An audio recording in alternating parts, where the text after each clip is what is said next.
Welcome, everybody, to the return of the show that was super late because I was trying to do something that did not want to work because Streamyard does not let me upload pictures that I wrote on for some reason.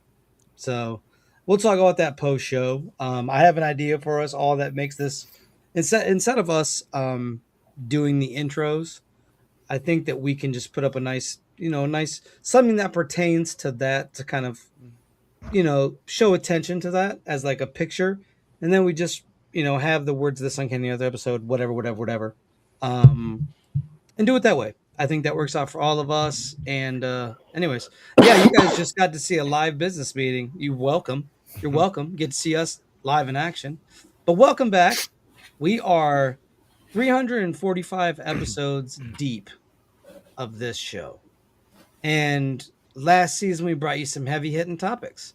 This season, we're going to bring you some more heavy hitting topics. Tonight, we're going to be talking about Bagan or Pagan in, I think it's Myanmar. Is it Myanmar or Myanmar? The things I was listening to pronounced it Myanmar. Myanmar.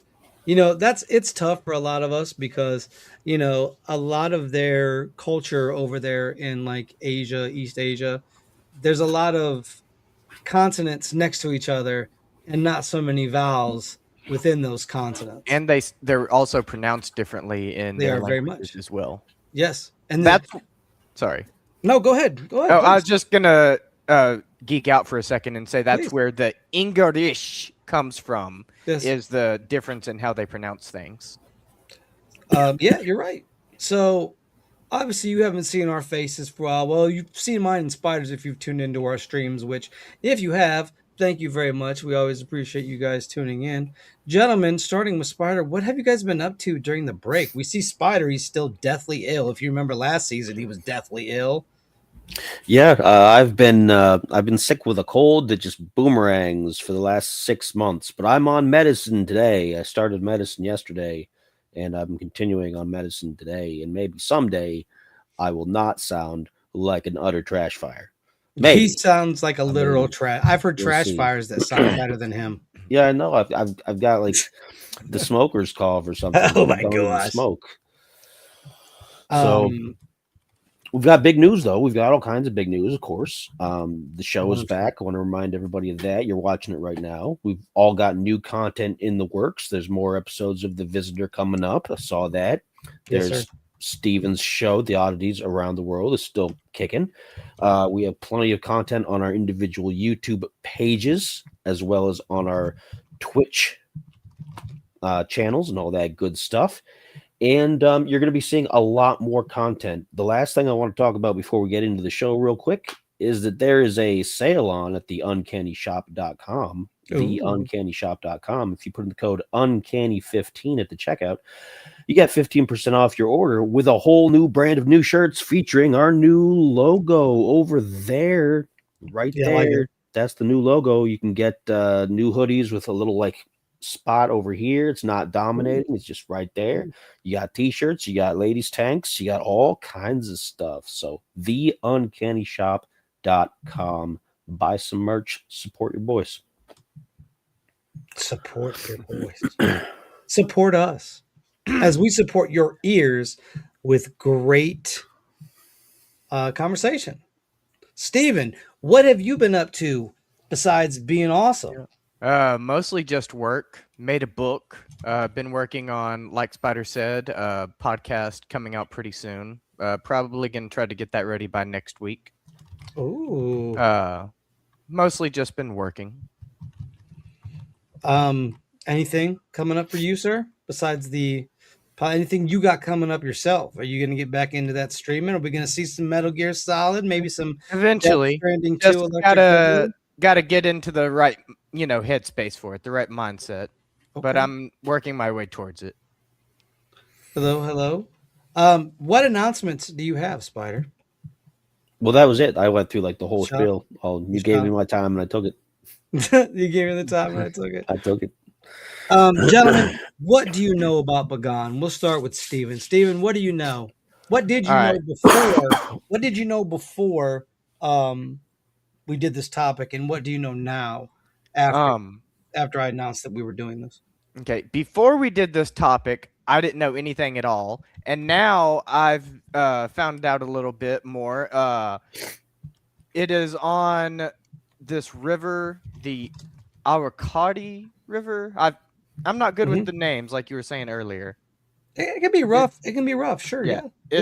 It's on, near a river, and they've had like a really bloody history, and they've had a lot of kings. Oh yeah. Yeah. Yeah. And yeah. as you said in our title up here, it was the city of like 10,000 temples. 10,000 because they had so many temples like everywhere, like all over the place, because they were highly religious. And one of their kings actually created an early form of his own form of Buddhism, Vandraji or something. I had trouble with that name, but something starting with a V. And he created like his own. You're talking about Anaratha. Yeah. He introduced Theravada Buddhism. Yes, that's what I was trying to think of. Kinsatha he was the wise ruler. So the kings are fantastic. Yeah. Go ahead. I'm sorry. I didn't mean and then they had, like you were saying, all the palaces and temples and all that. They were like a very religious city. And there was this one king, I forgot his name, but there was one king throughout their history that actually went like on a whole big Buddhist thing and started like attacking the monks and like trying to get them out of the city and stuff. And there's also, I didn't get very far into this. It was right at the tail end of my research, but I briefly read about something called the Yadizi cubes, if you've heard of that. But that's more like highly mythological, and it related to a story I've heard previously that I didn't even realize was related to Bagan, but I started looking deeper into these Yadizi cubes, and they started talking about how they were made from like volcanic stone, and they had all these designs on them like sigils, and some people would say these sigils would shift as you would look at them. And they mentioned a holy peacock, like a holy divine peacock that was like one of their religious symbols. And I looked deeper into that, and the story basically talked about this dude that came to a temple, and at first it looked like the temple was empty and he thought it was abandoned, and then he went deeper into the temple and he found this holy peacock, and like he turned around and the entrance was gone, and he was like in this other realm with this holy peacock. So that was very interesting to me. Would you go? Yeah, I think it would be fun. Okay. I would like to see some of their sigils and runes and stuff like that. I think that the interesting part for me so far having researched this is that this place has all these temples, right? I thought they would be, and I don't know if you guys got to see any like footage of the temples, of like drones and everything else flying around the temples. I got to watch a little bit of that. This isn't like temples in a row where it's like a street of temples. This is a temple here, then 5 miles away you have a temple here, and then miles away you have a temple here, and then you have one over here and over here and over here. They're very spread out, which is crazy to me, because the place itself is basically built because their biggest problems with their temples was the Mongol horde. So I don't know if you guys got to read that about the Mongols Kublai Khan invading. Yes. And earthquakes, because it's a very volcanic area in East Asia. So like that's why you have a lot of your tsunamis, you have a lot of your problems there. But getting back to it, Spider, what did you know about Bagan before our conversation? Admittedly, not a whole lot, although I had heard the term the 10,000 temples before. I hadn't really attached it to the specific name of the region you're talking about. I know a little bit about Myanmar based on over the past several years of politics. Yeah, same. That's been going on. There was a huge corruption thing, and I believe at least one of their recent presidents was deposed, and there was a whole big thing about it. I do have to admit that this area of the world has never been one of my focuses of study quite so much. I've never been one to really look into this particular part of Asia, so I am a little bit ignorant of some of the things that go on there, but I'm looking forward to learning. And listen, there is not a shortage of knowledge to learn, because we're just learning about Bagan. We're not learning about, or Pagan as it was also called. Yeah. We're not learning about Myanmar as a whole. So this is just a very small section, but this section is vastly important because you have so many kings that were around at that time, right? That, you know, Stephen talked about. Their actual first couple kings mirrored that of some of the Sumerian kings list kings. Like there's very, very mythological status that is regarded with these kings, which I found to be fat. Like the first two kings, they have to separate the legend from the truth, and it's hard because it's intertwined so tightly that it's almost like the DNA of that legend is just one. You know what I mean? It's just one. Go ahead. Did Please. they also have to get a book author to help them with that? Yes. Yeah, I was reading about that too. But like when you really dive into to Bagan and everything else that is involved, you understand that, wow, this is crazy. Because so the church, the Buddhist church then had control, right? So the Buddhist church would be like, hey, you know what, we need to Exaggerate. no, we need more land. So we need you to donate. We need you to donate and donate and donate. And they did. But then the kings would do what's called a purging, right, of the corruption in the church.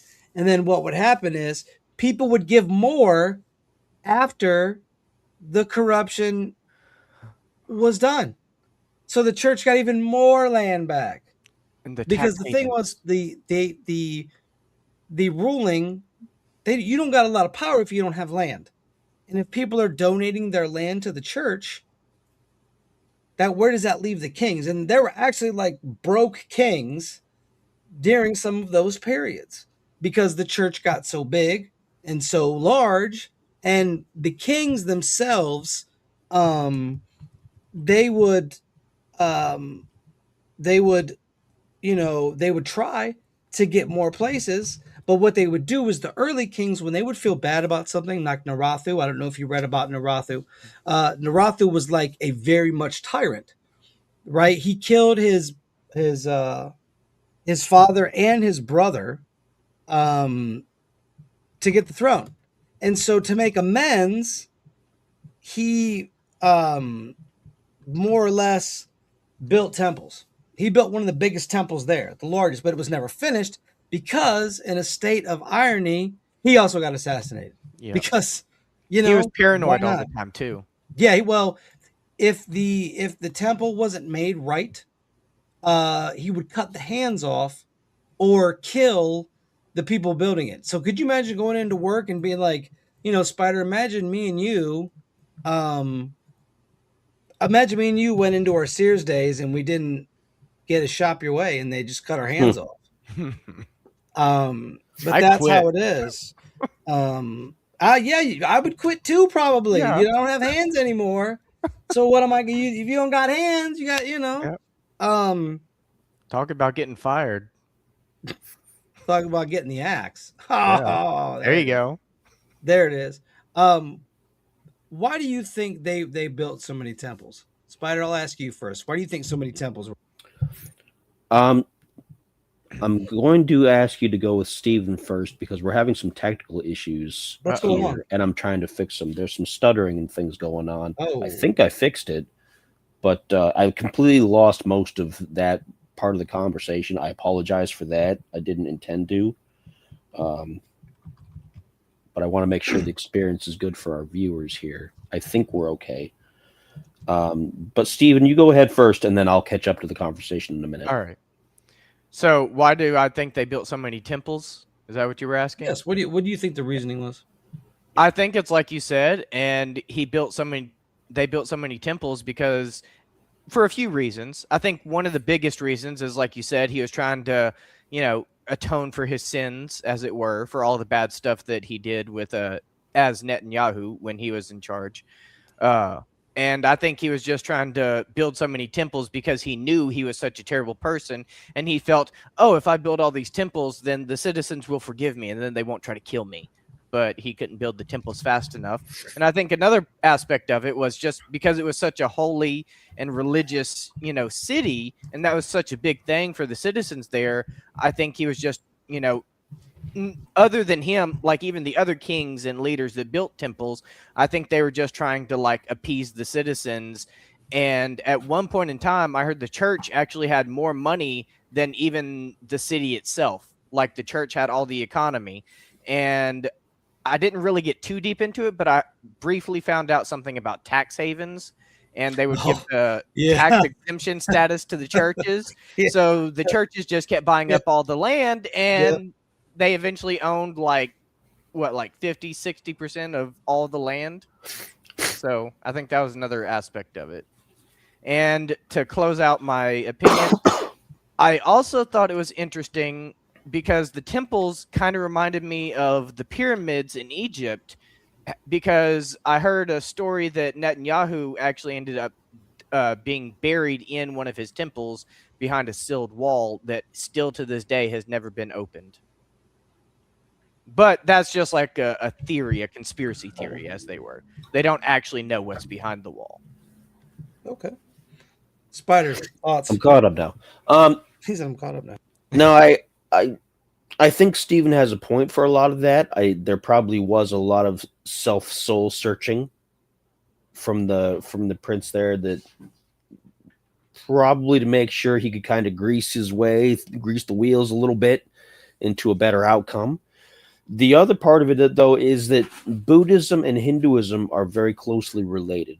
And while Buddhism doesn't have necessarily as many gods as Hinduism, they do occasionally swap ideas back and forth. And in Hinduism, there are thousands upon thousands upon thousands of gods. And they frequently collect gods from other religions to be like, oh, yeah, you worship so-and-so? Oh, they're probably in ours too. They're probably the god of this. And they just add them in somewhere. And Buddhism is more akin to kind of like saints and prophets, so to speak, but a very similar structure. And the more temples you can put out, the more goodwill you can put out, and the more you can kind of boost your fortunes a little bit. You can curry that favor with whoever's watching from up above or from sideways or from wherever. So I think part of it was also the culture, because that culture still exists in some pockets today. There is a lot of new Muslim influence over the last 100 years or so. But a lot of the old religions, if there were new gods that came into town, you just added them to the list. And what better way to do that? Just put up a new temple. Hey, there's a new god in town. Put up a new temple. Just add it to them. We don't want to knock anybody down because we don't want to offend the other ones. We just want to add a new one. And then it gets crowded and you get gods everywhere and temples everywhere. So it's a little bit of both, I think. Okay. So like I said previous, it's known as the land of the 10,000 temples. However, at this time, there's only 22 to 2,300 of these temples left due to Mongol invasions, due to earthquakes, things like that. A couple of the temples, the bigger temples, they've been slightly destroyed and then repaired. And then a few of them they've been reconstructing a lot of them.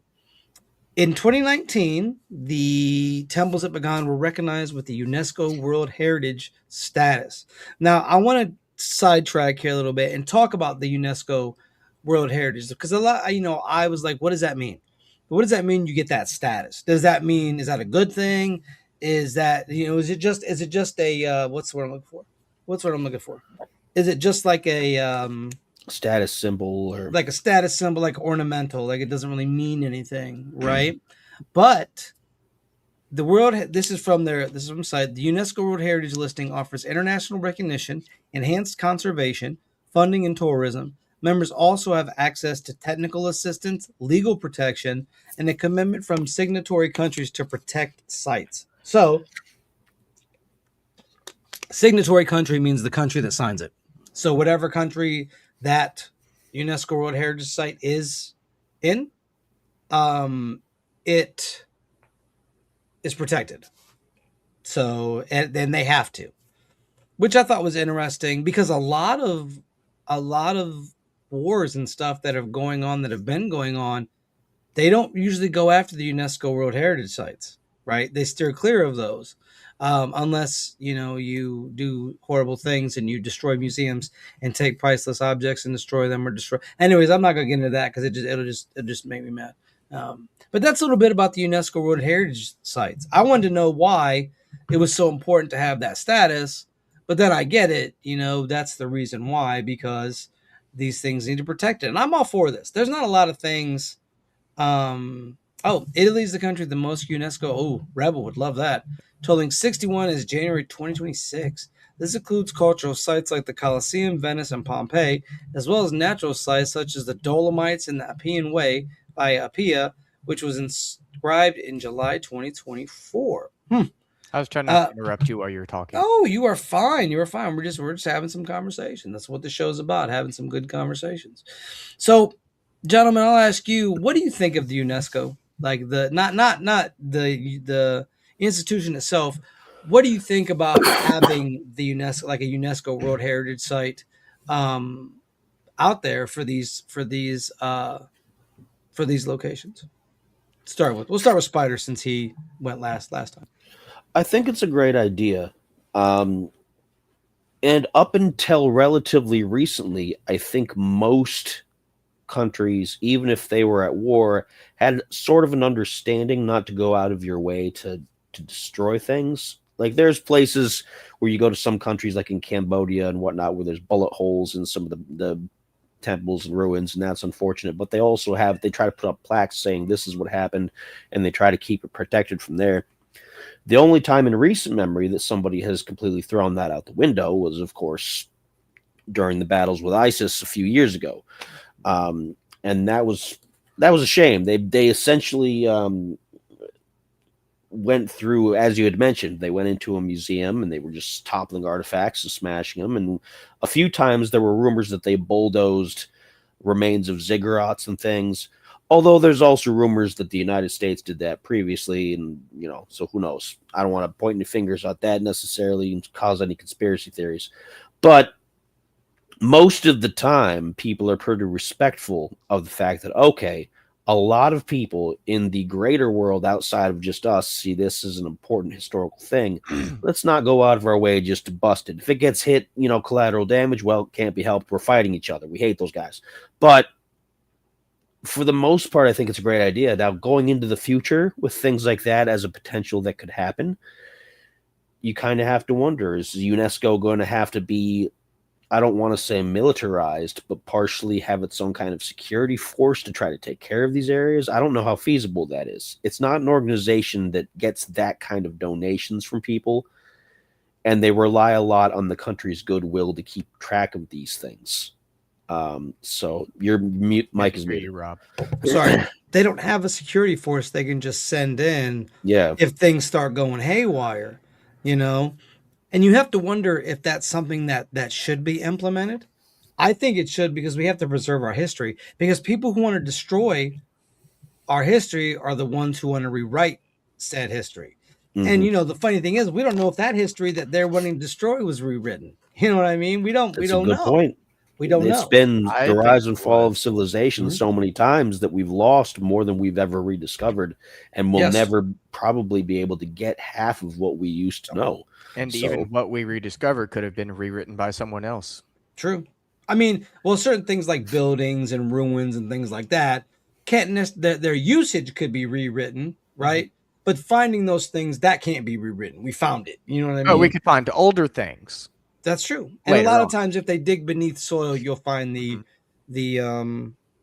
remains of other civilizations that were, underneath. To an extent, but eventually, no matter what it is, even nuclear material will eventually disappear after thousands and thousands of years. Which you're right, but there's just things they find in the soil and different pieces and parts. Like, oh, okay, here's another. And they go by certain things they find in the soil. Because a lot of rocks and stones, those don't just disappear unless there's an earthquake or there's something heavy enough to move that, and you're compacting it with dirt, so it's going to hold up a little bit better than if it gets to sit on the elements and the rain. The CIA wrote a whole book about it.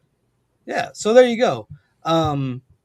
Now, what I want to get into next here is some of the temples, because I think we're over here talking about Bagan and how amazing it is. We haven't talked about any of the temples. So we're going to start off with the Anada Temple, which is the highest. This is the highest temple, not the largest, but it's the tallest. It was built in 1091 by King Kinsinyata, and it's shaped after the Himalayas Nandamula cave. And the temple is about 51 meters high with a small pagoda that rests on top. Now, inside of this temple, there are 4 Buddhas. So please excuse me because I'm about to probably butcher some names. So I apologize. We have Kakusanta, who is facing north, Kasapa, who is facing south, Kona Gamana, which is facing east, and Gautama facing west. Now, all of those I have probably butchered horribly, which if I have, I apologize. I don't mean to do so on purpose, mind you.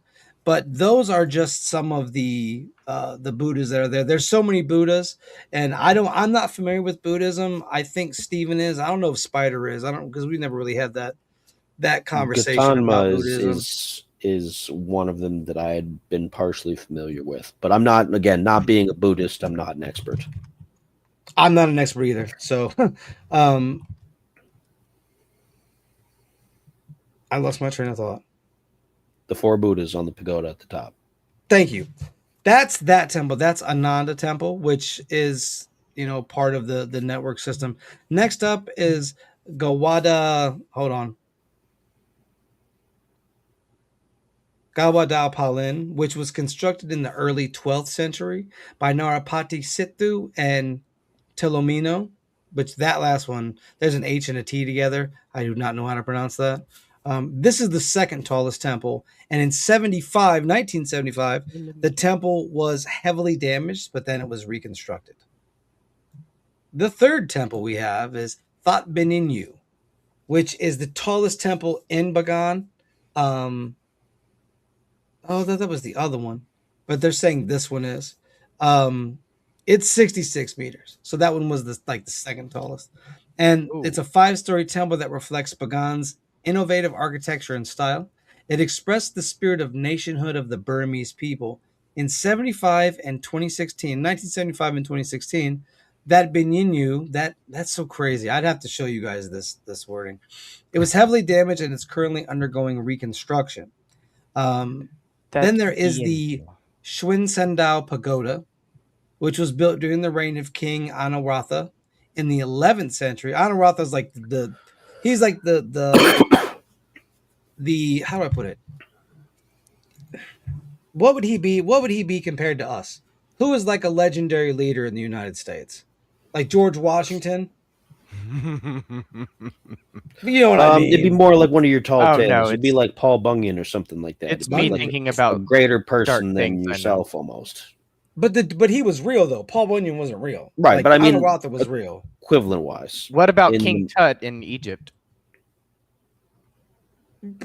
The only reason I say no to that is because King Tut didn't rule long enough. He was didn't he die at 13? I think. Yeah, like a kid still. As a quick side note, Gautama Buddha is the original Buddha, Siddhartha. Okay. Oh, nice. That's where I'd heard it from. I knew it was familiar. I was like, I'm going to look it up to find out. And yes, that was the earliest known Buddha, Siddhartha Gautama. The one that got in that, I guess you could call it a disagreement with Mara and Giramelka under the Bodhi tree. Yes. Nice. Look at you guys. Wow. Coming to it fresh. I like it.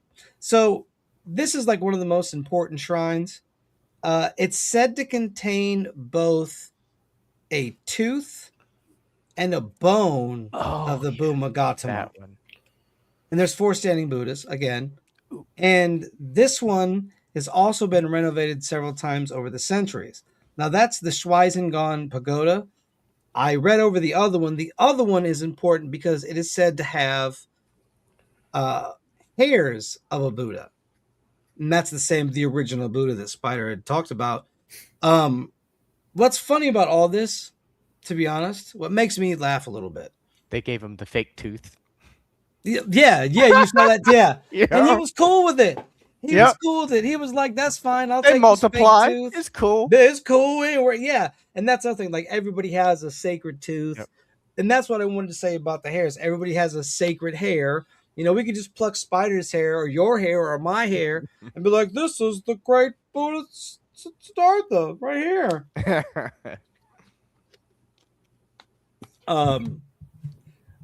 I think that everybody has this tale. For us, it was like the wooden pieces of the cross, right? Once you know, it was going all throughout Europe, right? It was like piece of the cross, piece of the cross. So I think it's very much the same thing, to be quite fair. And I think that everybody would say my temple's the best temple. Well, my temple's the best temple. Well, yeah, but do you have a hair? No, but we have the tooth. Oh yeah, we have the Ark of the Covenant. Yeah, and that's what it is too. But the next temple, this is my favorite temple of all the temples, and that's here we go, the Damayangi temple, which is the ghost temple. This was built by King Narathu. Now, King Narathu was a tyrant. We talked about this before. Killed his brother, killed his father, said, "This throne is mine now. I'm taking it." And he's diabolical in how he did it. So he took his father and put his father away in a different place because his father was sick. And so his father started to get better. And he's like, if dad gets better, he's going to realize I took him out of the palace. Well, he gets better and starts realizing, hey, this isn't. So he goes there and smothers him with a pillow, basically, as the, what was the name of that? The crystal or the Glass Palace, the book? The Glass Palace Chronicle. They had a whole ass newspaper back then. And they talk about that. And then his brother, he lets his brother take the throne for just a bit, so there's no foul play. And then he kills him too. And so he says, "You know what? I feel bad for killing my brothers or my brother, and I feel bad for killing my dad. How can I atone? I'll build a giant temple. That'll do it." Because nothing says reflecting and trying to do better than building a temple. Like, that means I can get rid of Spider. I can get rid of Spider, and then all I gotta do if I feel bad is just build a temple and just dedicate it to him. Let's do it. Let's do it. Let me get rid of Spider so that I can and I'll just build a temple and be like, "Oh, Spider, I miss you." But in a twist of fate, he ends up getting assassinated. So guess what? The temple was never completed. Now the interior of the temple itself is covered in debris. So like parts of it are bricked up. There's a whole wall that is bricked off. And they say it's because they don't want his ghost to escape. That's the one I was talking about earlier. Yeah, they don't want his ghost to try to get out. So they go ahead and they say, we'll just wall it up. Because a lot of times, and Spider, this is the kind of stuff that happens in the pyramids. They would wall off whole sections, and they did it with other places. Now, the pyramids, we all know because they didn't find a body in those pyramids. Resonance. They were used for something else. Yes. And they might have blocked it off because they didn't want people to know what they were really made out of. Stuff like that. I've learned a lot about resonance. Something that they did with old ruins as well, before they were old ruins, of course, is they frequently would wall off people alive in different sections as either tributes in the afterlife or to keep the secrets of construction or for all sorts of reasons. So you can imagine that how the story is, they walled off to keep his ghost from escaping. Maybe he was still alive when they walled him in there. I mean, they say no, maybe there's something else. But Rob, you're muted again. But I have to interrupt you here. No, it talks about what happened to him. There was a bunch of monks that dressed up as monks, and as they were walking past him, they stabbed him up. And then killed themselves. They stabbed him up, and they made sure it was dead. They said when he was dead, they turned the knives on each other. So they had a big old knife fight right when they killed old boy. Knife fight. Now, what they could have done is put all of them in there, and just to kind of keep people from finding the body. You know what I mean? Because, the locals that live there, they're afraid of that place. They're afraid of that temple because they think his ghost is in there. And, a lot of these cultures, their fear of death is a lot different than ours. We would look at that and be like, there ain't nobody in there. It's fine. Go, But they look at it like, no, this is a very spiritual thing. And if we open that door to that spiritual thing, it can come out and curse us. We might not be able to grow crops because the area is very fertile because it's on volcanic soil. And for those of you that don't know, volcanic soil is a great, great place to grow crops. Like, they were getting bounties of rice harvests twice a year, when usually it's once a year for a lot of rice harvests. So they were able to harvest twice a year, which is very important for people to be able to eat. So you have all of this happening, and a lot of times they attribute that to pleasing whatever Buddha or God that they're worshiping. So if they're letting some sorcerer, magician, or whatever Narathu was, because it said he was into some things. Like, you couldn't sneeze. If you sneezed or you die. hiccuped, yeah, he'd kill you. One girl tried to hide it by sneezing in a jar, and the sound was louder coming out of the jar than it was. So yeah, and that's you have that. That's part for the course of being a king. You're gonna have tyrants. But seeing, the temple itself, which I would love to have. I want to incorporate some more media into our shows, and we'll talk about that off stream. I'm very much interested in that temple because of that fact. Because I looked up to see if any of the temples were haunted, and none of them really were haunted. They were just like, this one has murder. So I was like, okay, cool, we have murder. Gentlemen, what do you think? What do you think about the temples and the concept of the ghost temple? What do you think about Narathu and his ghost temple? You're muted. Yeah, Steven, make it happen. No, I can hear you now. Okay, sorry. I think it's a really interesting idea and concept, and I know a lot about how curses work, and thinking about how the people stabbed him and then killed themselves, and you said they might have buried them all in the temple. That could be a very big cursed energy, and anyone who knows anything about spiritualism or cursed energy, maybe that's why a lot of the citizens in that town are afraid to go in there, because they know how cursed energy works. Regardless of whether they believe in ghosts or not, they might believe in the cursed energy and just get some bad vibes or bad juju from that temple. And I don't know, how widespread this is, but when I was looking up stuff about this earlier, I also heard that a few people have made claims that they think the demons may have come and taken the bodies away. Like the ogres. Yeah. Because there was a couple kings that were murdered. And the ogre would laugh for like, what was it? 2 half days? a day.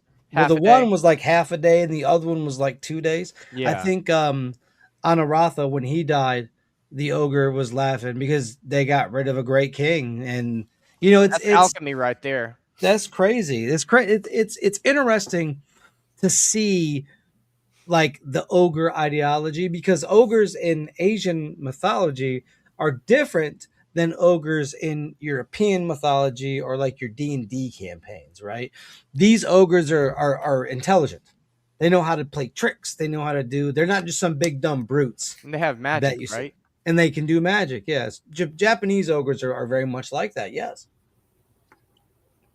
So it's fascinating to me how all that kind of coalesces into this point, because you don't hear a lot about ogres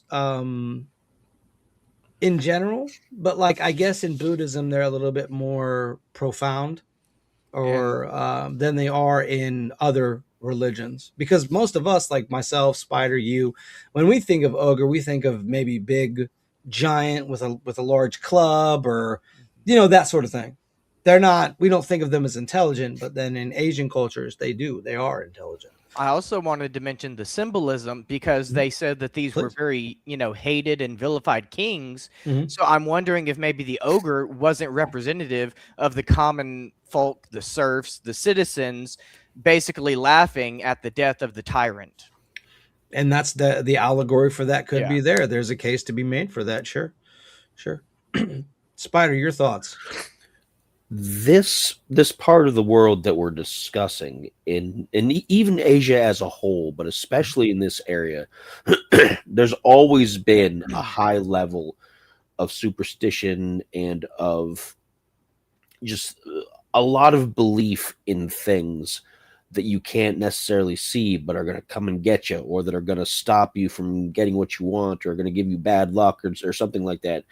It's a very spiritual place. And it's only been in maybe the last couple decades in places like China, now that the communism has really started pushing out a lot of that kind of stuff, that people have been pushing those beliefs down a little farther, but they've never completely gone away. And a lot of it you can attribute to ancient survival, because there's a lot of dangers in that part of the world. You got the jungles that can give you the disease. You got mountains, all kinds of mountains that you can fall off of. You got You got the all the jungles different. that could give you the disease. You got the wild animals and things, because there's a lot of predators, like Yeah. night predators, not just Yeah. like here. You go walking in the woods in the middle of the day, you might see a bear and there's a predator there, mountain lion, something like that. But they're night predators. Yeah. They'll wait and they'll get you. And there's a lot of it breeds a lot of generational fears and thoughts and ways to appease things that you can't see. And I think a lot of it just has to do with it being a cultural outlook in that part of the world that's never completely gone away. And I don't think even if more countries adopt the way that China has to try to move into more communist ways of thinking, I don't think you're going to be able to bury those ways of thinking completely. I think the people are all, at least in the wilder areas, are always going to have those ideas that you got to say nice things to the ogres, or they're going to get you. You Right. got to say nice things to the oni. You got to say nice things at the shrine. You got to be nice to the ancestors. You got to be nice to all these things, because they're waiting, they're watching, and if you slip Yep. up, they'll take you.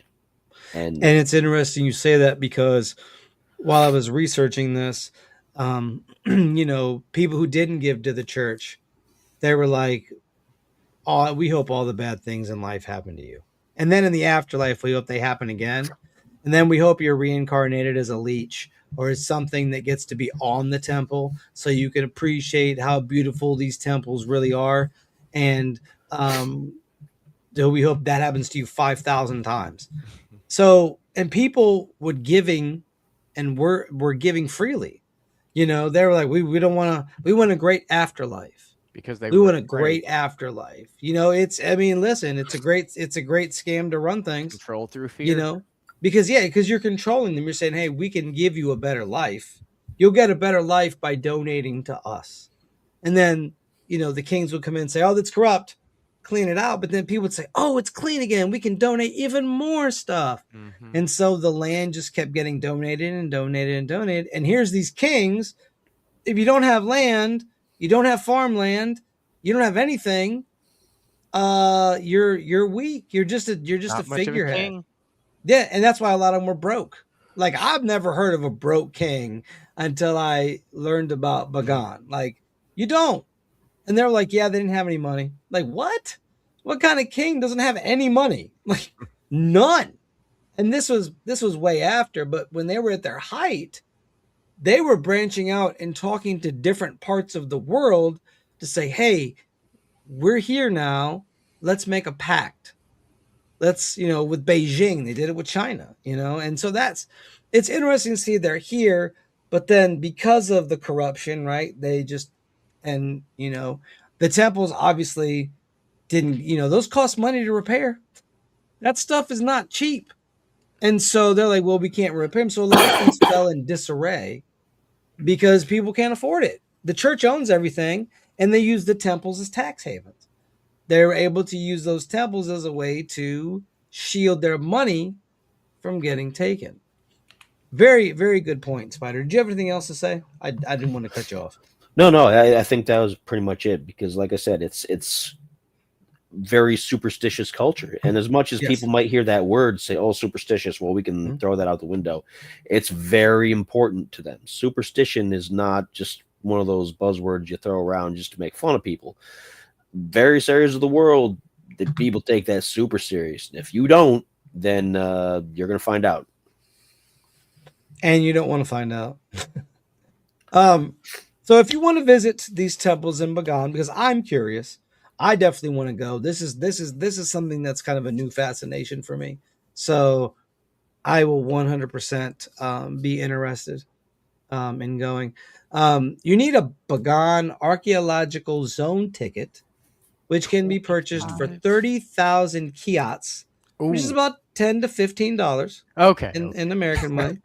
But because we're foreigners, they're going to charge us an extra 10,000 kyats. So, I mean, you're looking at probably $20.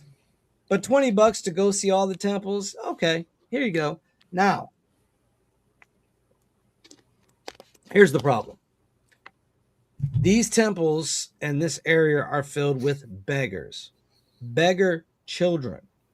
They are everywhere, and they will follow you around, and they will beg until you give them money.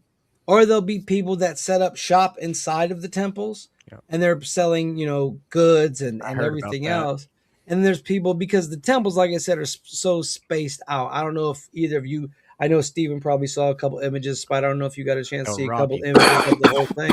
But they're spread out. So you need a car, or you need a bike. You need something to take you from point A to point B. Go ahead. Horses.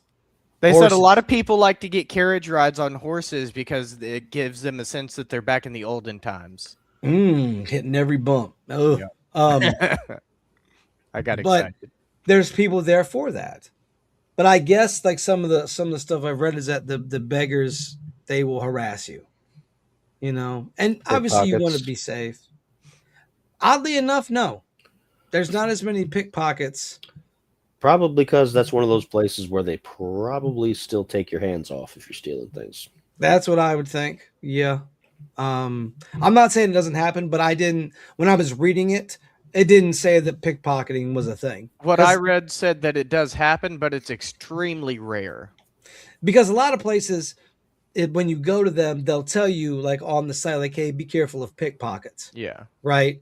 Which is crazy that we still have pickpockets in 2026. That's so wild to me. Because when I think of pickpockets, I think, hello, governor. Just go and nick your wallet real quick. Thank you. I prefer reverse pickpocketing. Oh, putting stuff in their pockets. Yep. Yeah, that's the great. Like if you can fit a cheese sandwich in somebody's pocket, you're good to go. I usually stick little pencils in people's pockets, pins, little tickets. You're like pieces of paper. You're like a little fairy. Like you're little like one of those like house fairies that does nice things for you if you're good to it. Yeah. Not like in Fallout where if you can put a grenade in somebody's pocket. Don't ever put a grenade in somebody's pocket, Steven. All right? Yeah, you'll get in trouble for that one. That's illegal. Yeah. So that's what you have to worry about there is beggars, especially children, because they will follow you store to store, place to place, temple to temple if need be. So you got to kind of be weary of that. If you're a person that doesn't like that to happen, you probably don't want to go. But for the most part, that was the biggest concern. That happened. That they said there. Like you don't have to worry about conflict because I think that's pretty much resolved itself. I like Spider said, I remember it, but I don't remember the details of it. But I remember there being issues over there for quite a while. Yeah, I believe most of the Civil War kind of stuff has died down to a manageable level where it's not like fighting in the streets or anything like that at the moment. But with that part of the world, again, it's also kind of difficult to tell because you've got India, Pakistan, Bangladesh, all those places all through there. And we talked about India and Pakistan like on a previous episode of This Uncanny Earth. Yeah, you never really know what's going to flare up. So, I mean, if you go even during peacetime, you should probably just make sure you have an exit plan. My sources Yes, said it was agreed. unstable as of 2020. So Oh, whatever that's worth. but I still think you can go. Yeah, it said Like I just said, check travel advisories. Is it's what not my crazy civil unrest type situation. You know what I mean? Like Yeah. it's, but still, I mean, it'd be great to go. What do you think? Like, you know, if you could go like tomorrow, let's say they said, "Hey, this Uncanny Earth, we're gonna get you all on a plane. You guys are going to Bagan. You're gonna go look at the temples." What would you two say, Steven? I'll start with you. What would you say? I got to work tomorrow. He's just here so he doesn't get fined. That's me. That's me. No, I think it'd be cool. I would go if I could get off from work. How about that? Well, we're talking like a hypothetical situation where you're free. This isn't real. Nobody's. Oh, It's okay, all it's okay. expenses paid. Not crazy. Like you're not going to buy a temple when you get there, Yeah. but Yeah. you can eat and you can stay someplace, right? All right, the airfare. I would go and I would look at all the temples and I would probably develop the Messiah complex. I've heard that's very common when you visit Middle Eastern countries.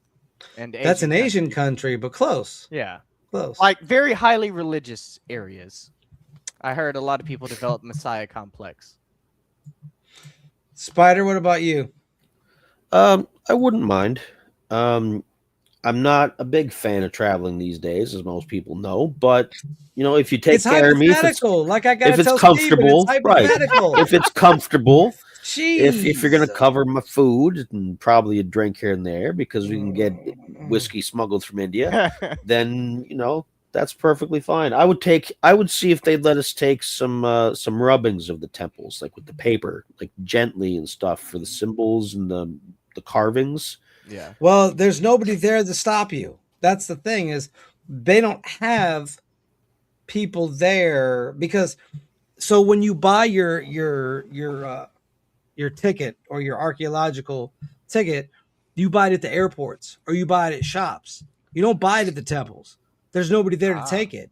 There's a place you go last, and they end up taking. I believe they take the ticket, So but for the most part, yeah, if there's nobody to take your ticket, then why do you even need the ticket? Because So if they they can get find you money. without the ticket, then you're in Yeah. a lot of trouble. But you just said there's nobody there. But that doesn't mean that there won't be random military forces Yeah. just And driving he's It's right. around. like going fishing at midnight at And- the local parks. You just hide. No, Yeah, but- not in this part of the world. no, No, because they know and the he's jungle and not you going. don't. He's not going. We don't know him. If he gets caught from not having his ticket, we're like, dude, we told you. They know the jungle. They'll just push you into like a tiger feeding area and then you're done. Facts. And, oh, we don't know what happened. We didn't do anything. He's just Yeah. international incident. No, it was just an accident. We don't know anything. And we'll get taken care of because you we'll had be your like, tickets. yeah, we had our tickets. Yeah. They're gonna be like, these fine young gentlemen had their tickets. They don't talk like this. I don't. They'll know make why us I'm pay talking like extra fees and things to get in Yeah. and out just because that's government shakedown, because that's what they'll do. But this. Yeah. you know, you're talking about 20,000 in local currency, which is like $30 US. So no real skin off my back. You know, here's a couple extra fivers for you, sir. Let me go. Here's home. here's a little bit more for your time. But once again, Steven doesn't have his ticket. They might, throw him in jail and be like, all right, well, your family's gonna have to pay us like 100,000.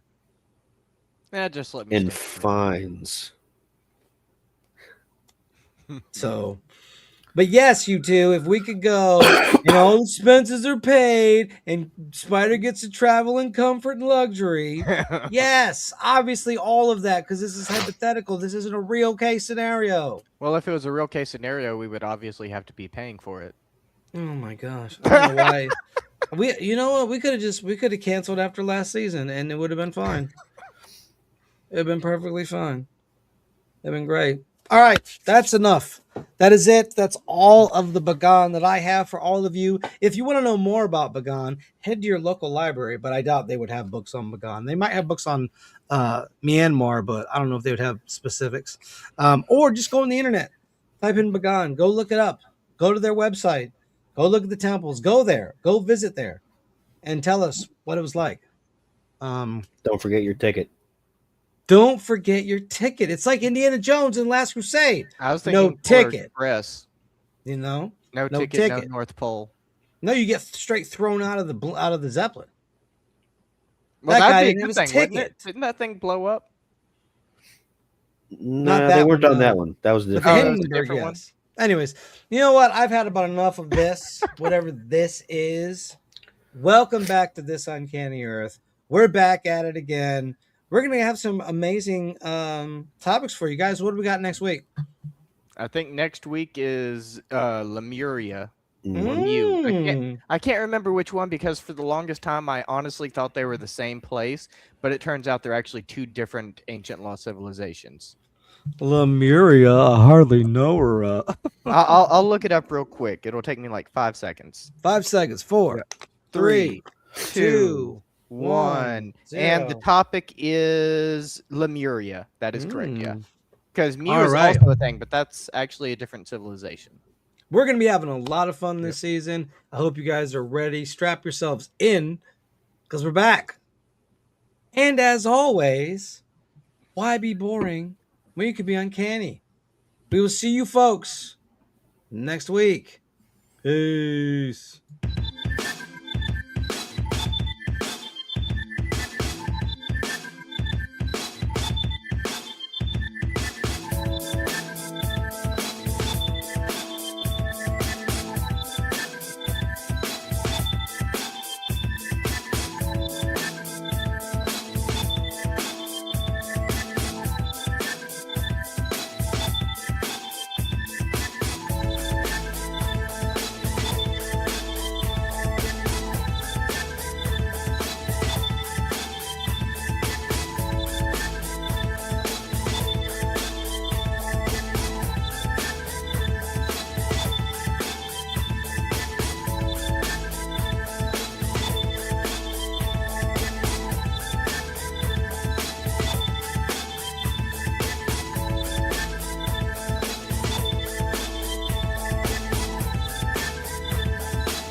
We're still alive.